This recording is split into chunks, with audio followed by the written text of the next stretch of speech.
Devin, anything you want to say? Message to all your Tanan Cebuano, nanawag ba? O good vibes ka na now? Dapat naman yung intense na mayayari bukas.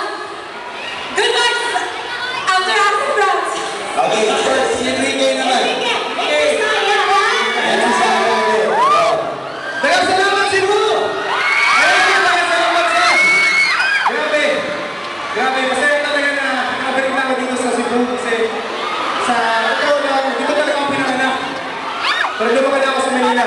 Pero every year, babalik ko din sa Cebu. Good vibes! Hindi ko pa naman sa Bronx, good vibes na. Last 2 weeks na lang po, kaya sana supportan niyo good vibes.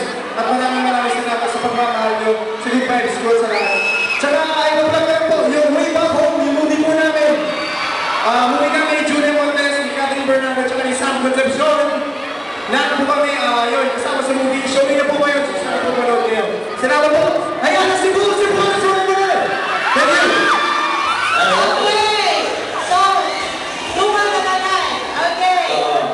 We would like to thank, of course. Okay, 1, 2, 3, go! Ayala Center Cebu! Thank you! Thank you very much. Where are you holding that? What are you holding?